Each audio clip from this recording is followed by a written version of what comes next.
राजनीति माहौल सारा देश में एवं सरगरम राज्य में निज दलर प्रचार प्रसार पर लगी राजनेता प्रबल भिड़।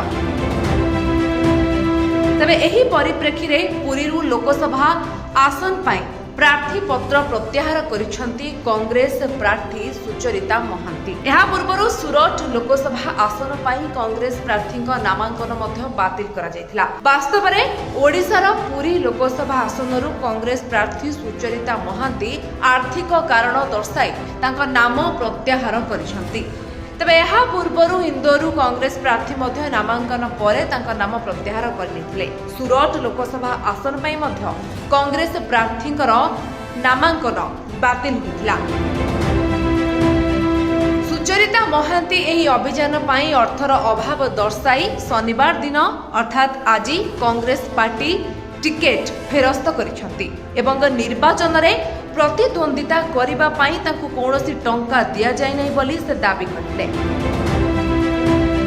कांग्रेस साधारण संपादक केसी वेणुगोपाल निकटकू सुचरिता महांती एक ईमेल पठाइछंती जेउथिरे से लिखिछंती जे से सांसद टिकेट फेरस्त करुछंती। गणमाध्यम एक रिपोर्ट अनुसार सुचरिता महांती लिखिछंती जे पुरी लोकसभा आसन रे आमर निर्वाचन प्रचार खराब प्रभावित होईछि कारण दल मते निर्वाचन पई अर्थ देबाकू मना कर दैथिले। ओडिशा कांग्रेस दायित्व रे थिबा डॉक्टर अजय कुमार मते निर्वाचन प्रचारर खर्च बहन करबाकू कहिथिले।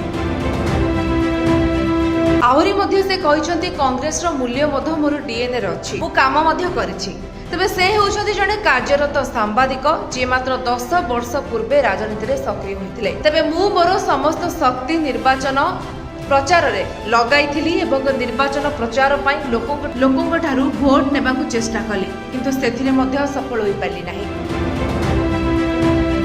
दलर पांठिरू आवश्यक अर्थ प्रदान करने को दलर केंद्रीय नेतृत्व को निवेदन करिछि, जहां समग्र लोकसभा आसन में प्रभावशाली प्रचार करा जाई परिबो। आहुरी मध्य से लिखिछंती जे केवल अर्थ अभाव आमको पूरी लोकसभा आसन जिताइबारे रोकी पारे कारण मु निजे निर्वाचन प्रचार जारी रखि पारु नाही। पार्टी टिकेट फेरस्त करथिबा बेले महांती कहिसंती जे से जणे कांग्रेस महिला एवं कांग्रेस मूल्य तांको डीएनए रे अछि, से कार्य करिसंती एवं कार्य करिवे किंतु इलेक्शन रे लड़िबे नाही। महांती लिखिसंती जे मु भविष्यत रे मध्य कांग्रेस रो सेना होई रहिबी। एथिसह द्वितीय कारण हेउछि पुरी लोकसभार 7टी विधानसभा आसन रे जितिथिबा प्रार्थी को टिकेट दिया जाय नाही।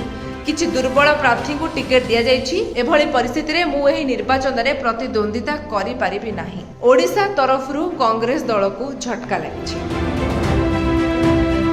Bureau report, Vishwavani live.